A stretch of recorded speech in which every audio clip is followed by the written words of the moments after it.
What difference would it make if you started each day with a positive reflection? What would shift inside you if, before your feet even touched the floor, you whispered 3 things you were thankful for? For many aging adults, mornings become the beginning of quiet despair. They wake up, and the first thing they feel isn't joy. It's stiffness. It's loneliness. It's the haunting echo of a house too quiet and memories too loud. And so, they slip into the habit of rehearsing everything that went wrong. The aches, the regrets, the people they lost, the things they can't do anymore. And that's where the ugliness creeps in. Not in wrinkles or in sagging skin, but in the silent acceptance of misery as a companion. Here's the truth no one tells you about aging. Your mind will either become your medicine or your poison. And every day you wake up choosing one or the other, whether you realize it or not. So, ask yourself this. Are your mornings built on pain? Or are they built on purpose? Because even at 70 or 80, you still have a say. You still have a voice in your own internal weather forecast. It's easy to become the senior who only talks about bad knees and the government. It's easy to focus on what's missing. What's hard but worthwhile is choosing what's left and leaning into it. That's why this truth stings. Many older adults stop living before they stop breathing. They stop dreaming. They stop hoping. They let the past build a wall around their hearts and call it wisdom. But what it really is fear in disguise. The fear that their best days are behind them, that they've been reduced to memories and medical appointments, that no one really sees them anymore. But let's flip that narrative, shall we?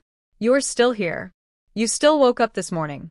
Your heart is still beating, and that means your story is not finished.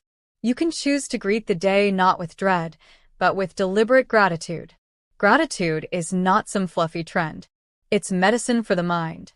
Start small. Say it out loud. I'm grateful I woke up. I'm grateful I have hot water. I'm grateful my legs carried me to the bathroom. And I know what some of you are thinking. That sounds silly. That sounds too simple. But what if I told you the simplest shifts make the biggest changes over time? Because the ugly truth is this. Most people spend more time complaining about what they've lost than celebrating what they've still got. And that habit ages you faster than time ever could. There's science behind it. Gratitude improves sleep. It reduces depression. It strengthens your immune system. It literally rewires your brain for joy. And isn't that what we're all looking for? Joy in the middle of the mess. Peace in the middle of the unknown. And if you want to know how to get there, it starts with a choice. Not tomorrow. Not next week. But today. This morning. This hour. So here's something to try. Put a notebook beside your bed. Before you scroll your phone. Before you sigh about your back. Before you ask what time it is, write one thing down. One thing you're glad still exists in your life. It could be your eyesight. Your neighbor. The way the sunlight hits the window. Or maybe, just maybe, the fact that someone out there is praying for you right now. Do it every day. And in a month, tell me if your spirit hasn't softened just a little. Now, let's go a step further. Look in the mirror. Yes, really look. And instead of noticing the lines, notice the life. Notice what those eyes have seen. What those hands have held. What those arms have carried. You are not less valuable because your skin changed. You are not less lovable because your pace slowed. You are not less anything. You are a survivor. You are a witness to decades of change. You have earned the right to find beauty in every breath. So don't waste another morning rehearsing grief. Instead, rehearse power. You get to rewrite your inner dialogue. You get to say, today I will not focus on what hurts. Today I will focus on what heals.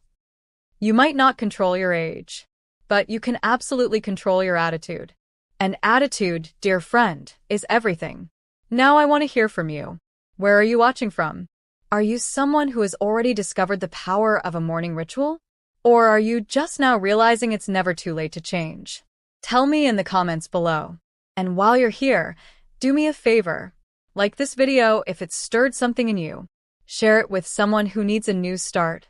And if you haven't yet, subscribe and tap that little bell.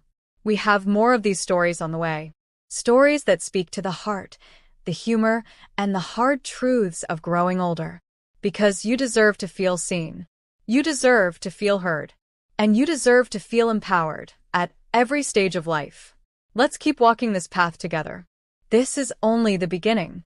What happens to your spirit when you carry resentment for years? What does it do to your heart when you replay old betrayals like they just happened yesterday? The truth is, bitterness doesn't just live in your thoughts. It shows up in your face, in your posture, in the sharpness of your words, in the silence that grows between you and the people you once loved. One of the ugliest truths about aging that no one talks about is this. Some people grow older, but they don't grow wiser. They grow harder. They grow colder.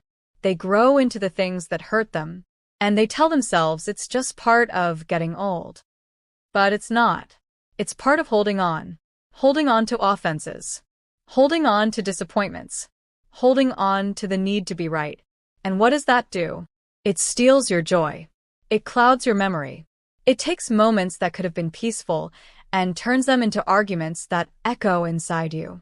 You've probably met someone like this. Or maybe you've become them. The person who never lets anything go. Who brings up old wounds at the dinner table. Who keeps score of who didn't call, who forgot your birthday, who said the wrong thing 10 years ago. And maybe you think you're protecting yourself. But all you're really doing is building a cage with you inside. So, let me ask you something hard. What would it feel like if you let some of that pain go? What if you released just one grudge this week? What would it open up inside of you?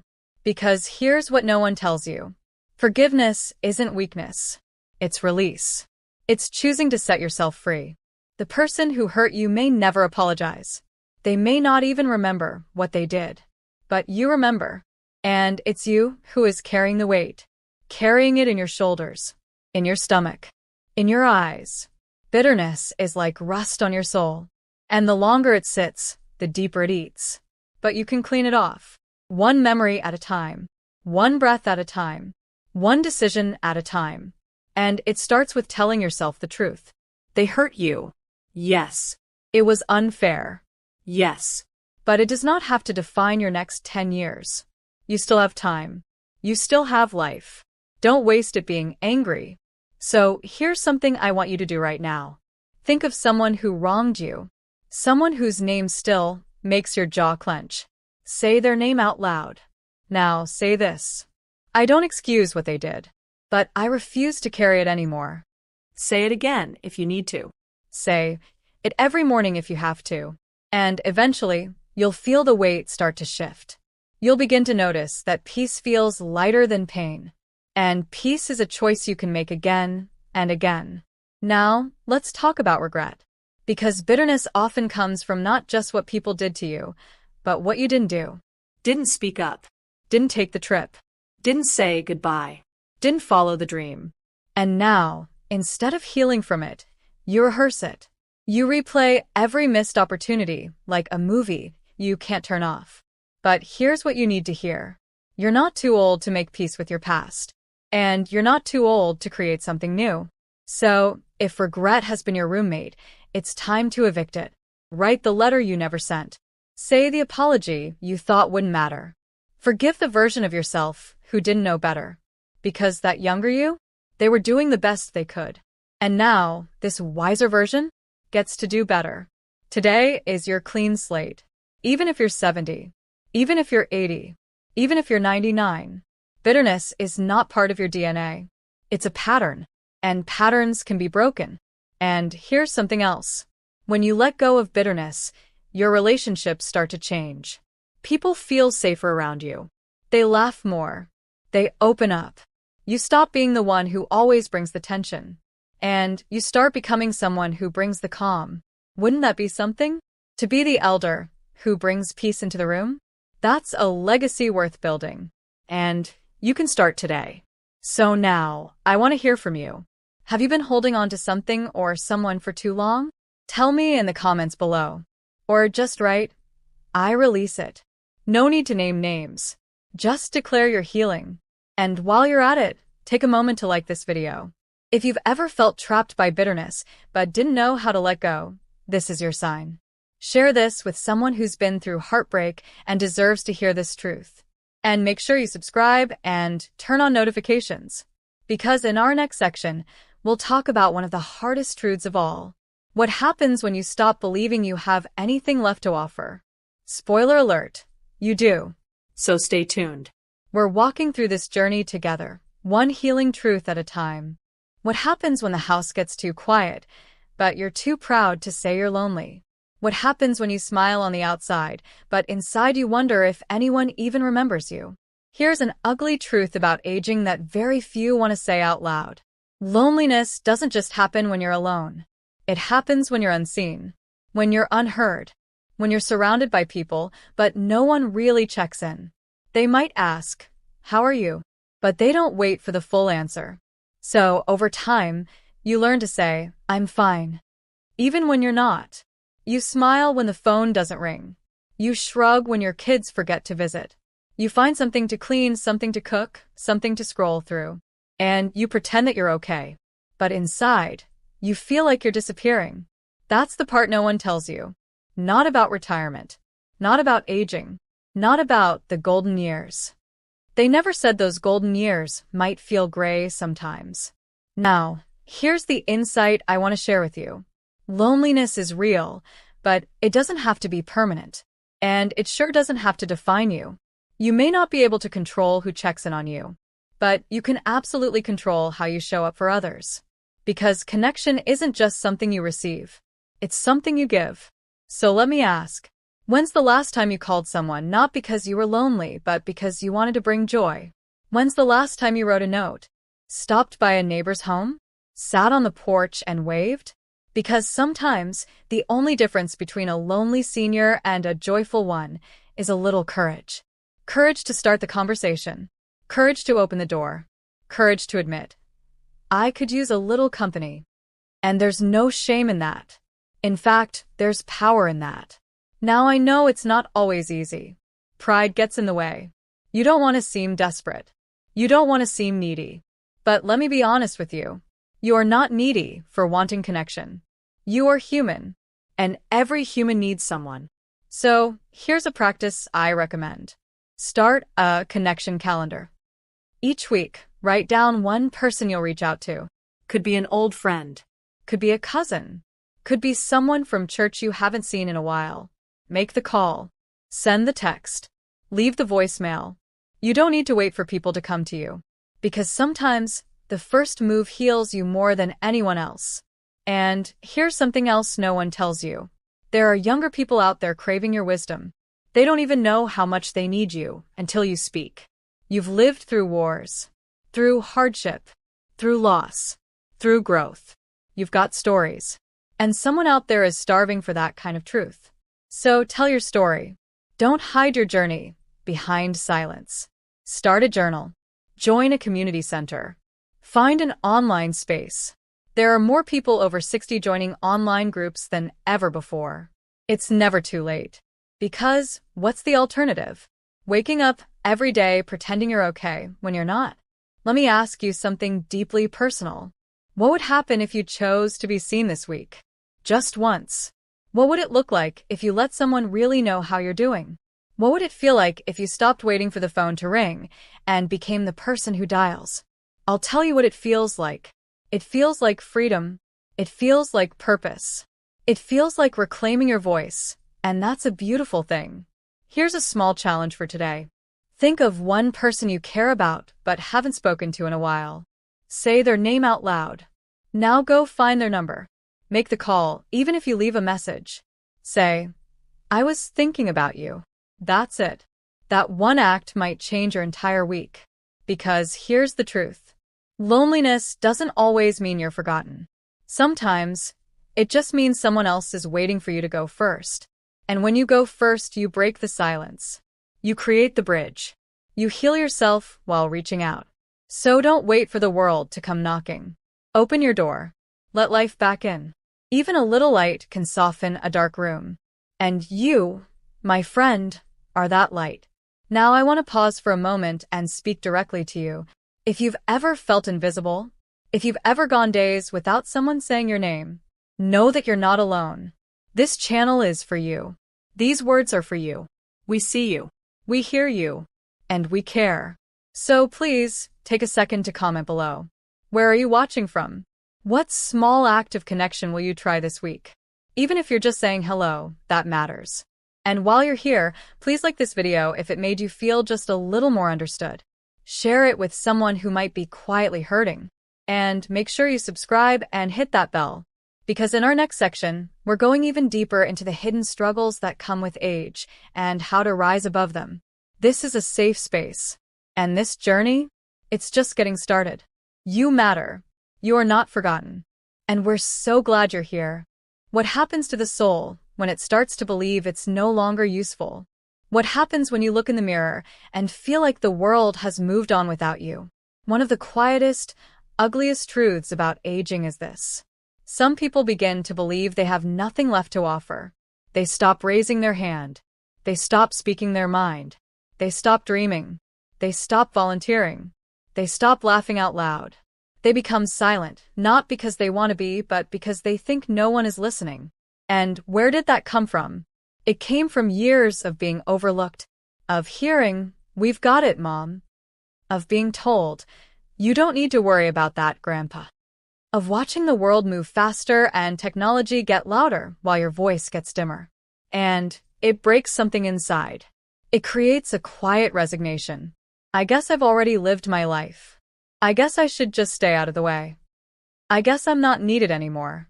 But here's the truth you need to grab onto with both hands. You're still valuable. Not because of your productivity. Not because of your income. Not because of your looks. But because you carry something no young person can duplicate. You carry experience. You carry wisdom. You carry perspective. And most of all, you carry presence. You've lived through storms. You've survived what others are just now facing for the first time. Your story isn't outdated. It's anchored. But if you believe the lie that you're no longer useful, you'll stop showing up. And when you stop showing up, you start fading. Not in age, but in spirit. So let me ask, when did you stop believing you had something to give?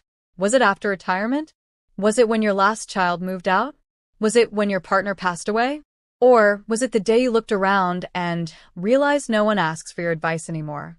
Well, let me tell you something bold and true. Your life is still a classroom, and someone out there needs the lesson you've already lived. So, here's a challenge. Think of one thing you've learned in life the hard way. Now, imagine how many people could avoid the same pain if you shared it. You don't need a microphone to be impactful. You don't need a degree to be wise. You just need a willing heart. A willing voice, and a belief that your presence matters. Because it does. The ugly truth is some people age into invisibility, not because they are invisible, but because they believe they are. And belief is powerful. If you believe you're no longer needed, you'll act like it. But if you believe that your voice still carries power, you'll speak differently. You'll carry yourself with quiet authority. You'll find new ways to contribute. You'll show up to community events. You'll share your story with younger people. You'll offer help, not out of obligation, but out of purpose. Because there's still purpose inside of you. So, let's put that belief into motion. Here are a few simple ideas to remind yourself you do matter. Call someone younger than you and check on them. Write your life lessons in a journal. Offer to volunteer once a month, even virtually. Record a message to your grandchildren about what you learned during a difficult season. Share your favorite recipe and the memory attached to it. Teach someone how to do something you've mastered, whether it's sewing, fixing things, storytelling, or budgeting. These things may feel small, but they are seeds. And you never know who is watching you plant them. Because sometimes the most valuable thing you can offer is presence. Not perfection. Not performance. Just showing up with a heart that's still open. A mind that's still growing. A spirit that's still hopeful. You may not get applause for it. But legacy isn't about applause. It's about impact. And your impact is far from over. Now I want to pause and speak to the person watching this who feels forgotten. You're not. You're not too old. You're not too late. You're not in the way. You are in position for a new kind of influence. And that kind of influence? It changes lives. It makes others feel seen. It makes them feel safe. And it starts with you choosing to believe again. Believe that your story matters. that your presence matters, that you matter. Now, let's do something simple. Drop a comment and tell me one thing you've learned that you'd want to pass on. Even if you think it's small, say it. Even if it's something like, always trust your gut, or never go to bed angry, say it. You never know who needs to hear that right now. And if you're still here watching, I want to thank you. Please take a moment to like this video. Share it with someone who might be feeling like their chapter is over. Remind them it's not. Subscribe to this channel and turn on that bell, because we're not done yet. In our next section, we're going to talk about the financial fears no one talks about after 60 and how to stop letting money define your worth. Stay with me. This is your journey, and it's only getting better from here. What happens when your value becomes tied to your bank account? What happens when the first thing you think about in the morning is what you don't have? Here's an ugly truth about aging that people whisper about but rarely say out loud. Some seniors live with quiet shame about their finances. They don't talk about it, but they feel it when the bills come. When they avoid doctor visits they can't afford. When they pass up gatherings because they don't want to admit they can't chip in. And so they start shrinking their life. Not just their spending. Their joy. Their energy. Their willingness to say yes. Because somewhere along the way, they were taught this lie. If you're not making money, you're not valuable. And that's a painful belief to carry into your later years. Because your income may shrink. Your retirement may not stretch. You may live on a fixed budget. But hear this clearly. Your worth is not tied to your wallet. Money is a tool. It's not your identity. It's not your story. It's not your soul. But if you've spent a lifetime working and providing, and now suddenly you're watching your resources dwindle, it can feel like you're losing a part of yourself. You're not. You're shedding the skin of a role, not your value as a human being. You are not less powerful because your paycheck stopped. You are not less generous because you can't give like you used to. You are not less interesting because you don't dine out or travel like before. Let me ask you something deeply personal.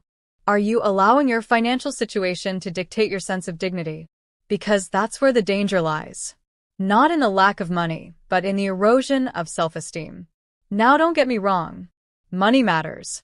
Bills need to be paid. Medicine needs to be bought. Food needs to be on the table. But when you let money decide how you see yourself, you've given it too much power. So, here's the truth. Financial fear is real. But it doesn't have to define you. You can live with dignity, even on a budget. You can experience joy, even without luxury. You can feel rich in love, rich in wisdom, rich in peace. And those are the things no bank account can buy. Now here's something practical I want to offer you. Reframe how you speak about money. Instead of saying, I can't afford that, try saying, that's not my priority right now. Instead of saying, I'm broke, try saying, I'm being wise with what I have. Language shapes your reality, and reality responds to the words you speak. You may not have what you used to, but you still have something, and it matters. You still have time. You still have creativity. You still have resourcefulness. You still have you. So get curious again. What talents do you still carry that others might need? Do you write? Can you babysit? Can you sew, repair, cook, teach, organize? In today's world, there are 1,000 ways to bring in a little extra and still feel like you're contributing without selling your soul. Ask yourself, what can I still do? And here's another thing no one tells you. Some of the richest people feel the poorest inside. And some of the most financially modest people are overflowing with purpose, friendship, and peace. Which would you rather be? Let me tell you a story. There was a man named Reggie. Worked 40 years in the same warehouse. Never made more than $45,000 a year. But when he retired, people lined up to thank him. Why? Because he helped fix their homes. Because he showed up to volunteer. Because he coached their kids in baseball. Because he smiled and called everyone by name. He wasn't rich in money, but he was wealthy in impact. That's the kind of richness you get to choose every day. And no inflation, no recession, no economy can take that away from you. Now, let's be honest.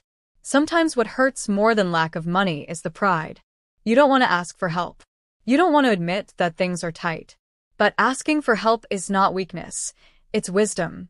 There are programs, resources, food banks, community groups, churches, people who would love to support you if they only knew. So speak up.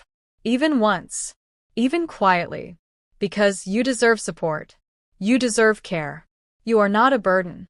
You are a human being doing your best, and that is enough. So, I want to ask you now. How has money shaped how you feel about yourself lately? Are you judging your worth by what's in your account? Or by what's in your heart? What's one thing you can remind yourself of today that brings you back to your real value? Drop it in the comments below. Or just type, I am more than my money. Because you are. And someone else needs to see you say it. While you're here, take a second to like this video. Share it with someone who's battling quiet shame around money. You never know who needs this reminder today. And if you haven't already, subscribe and turn on that notification bell. Because in the next section, we're talking about something even deeper.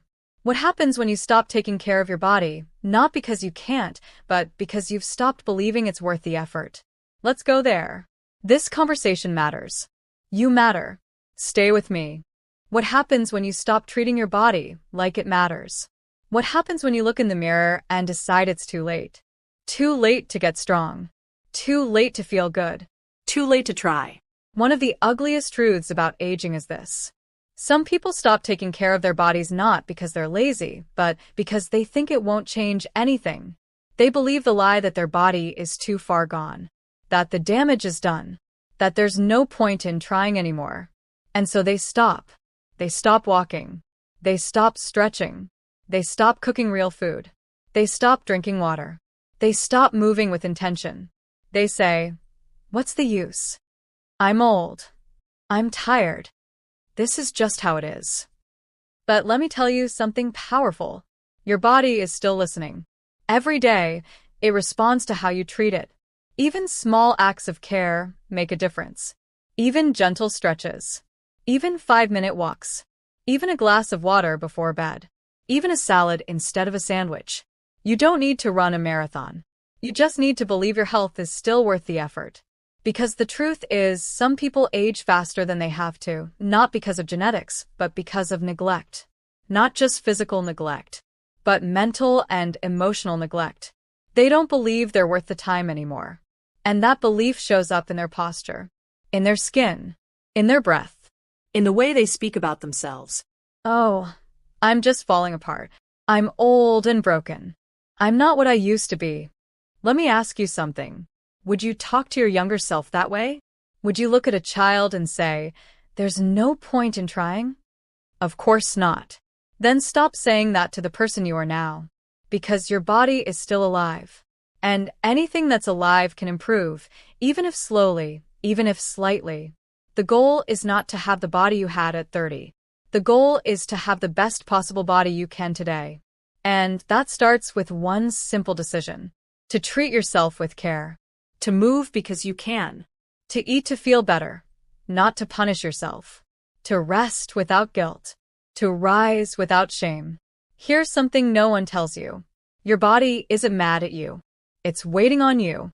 Waiting for you to remember that movement is medicine. That food is fuel. That sleep is sacred. That breath is power. So here's what I want you to try. Pick one thing you can do every day for your body, just one. Maybe it's 10 stretches in the morning. Maybe it's walking to the end of the driveway. Maybe it's cutting back on sugar. Maybe it's turning off the TV 30 minutes earlier. Whatever it is, do it with love, not punishment. You are not too old to make a healthy change. You are not too far gone. You are not beyond help. You are a living, breathing body with possibility. But it begins with belief. Believe your health still matters. Believe your body still wants to serve you. Believe you still deserve to feel good. Even if it's not perfect. Even if it's slow. Even if it's hard. You're not doing this for vanity.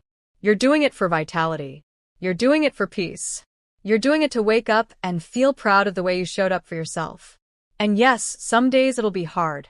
Some days your joints will ache. Some days you'll want to stay in bed. But remember this. Every step is still progress. Every glass of water is still cleansing. Every stretch is still rewiring. Every choice to love your body is a seed you're planting. And those seeds will grow. Maybe not overnight, but they will grow. So let me ask you, what's one thing you've stopped doing for your body? And how can you start again, gently? Drop your answer in the comments. Even if it's just, I'm going to stretch today. Even if it's, I'll walk for 5 minutes. Say it out loud. Write it down. Claim it. Because when you speak your decision, you activate it. Now, if you're still watching, I want you to do something brave. Like this video if it reminded you that your body still matters. Share it with someone who needs that same reminder. And don't forget to subscribe and turn on the bell, because in the final section, we're going to talk about the deepest truth of all. What happens when you stop believing you're loved, and how to rebuild that love from the inside out. You don't want to miss it. We're almost there. Keep walking. You're doing better than you think. What happens to the heart when it starts to believe it's unlovable? What happens to your spirit when you think your time to be cherished is past? One of the most heartbreaking truths about aging is this. Some people stop believing they are worthy of love. They don't say it out loud, but they feel it in the silence. They feel it when the phone doesn't ring, when no one hugs them like they used to, when they walk into a room and feel invisible. And little by little, they begin to shrink. Not just their voice, not just their world, but their ability to receive love, to even expect it. They begin to believe love is only for the young. That passion, companionship, warmth, kindness, those are things for earlier chapters, not this one. But let me speak a truth into your soul right now. Love does not expire. Love is not limited by age. Love doesn't care how many wrinkles you have or how many mistakes you've made. Love is not impressed by youth. Love is impressed by depth, by kindness, by presence, and yes, by the wisdom of years lived fully. If you've stopped believing you're loved, ask yourself this. What taught you that? Was it the spouse who passed away? The children who grew distant? The years of loneliness that made you numb? Was it the media that showed only young love? Or was it your own voice whispering to yourself, no one needs me anymore? Whatever it was, it told a lie. And today, we're breaking that lie apart. You are still lovable. You are still worthy of affection, tenderness, appreciation, attention. You may not hear it enough, but I promise, it is still true. And love doesn't just come from others. It can come from you. You can love yourself deeply, even now. That's not vanity. That's healing. You can look at yourself and say, I may be older, but I'm not finished. I may be softer in places, but I'm stronger in spirit. I may have lost people, but I haven't lost my ability to give and receive love. You can love the way you carry your memories. Love the way you hold space for others. Love the way your eyes still light up when something makes you laugh. Because that light, that beauty, it's still in you, and someone out there sees it. But first, you have to see it too. Here's what I want you to remember. Love shows up in different forms in each season of life. It's not always romantic. Sometimes, it's the friend who checks on you. Sometimes, it's the neighbor who brings you soup. Sometimes, it's the pet who waits by the door when you come home. Sometimes, it's a stranger's kindness in the checkout line. And sometimes, it's the way you choose to show up for yourself. Making tea, lighting a candle, playing your favorite music, sitting in silence and saying, I deserve peace. This is love too, and it's powerful. So let me ask you, when's the last time you let yourself feel loved? Not just remembered, not just tolerated, but truly loved? Can you open your heart just a little today? Can you soften your expectations and say, even now I am lovable? Because the truth is, you teach people how to love you by the way you love yourself. If you walk with shame, others will assume they should pity you. If you speak with joy, others will draw near to your light. You set the tone. You send the signal. So begin again today. Start small. Look in the mirror and say, you're still worth loving. Say it even if you don't fully believe it yet. Say it every day until your heart starts to catch up. And then, let people in again. Let them hug you longer. Let them listen. Let them care. Let them make you laugh. Don't push away kindness because you feel undeserving. Don't reject love because you fear losing it. You were made to love. You were made to be loved. And that truth doesn't change, no matter how many candles are on your cake.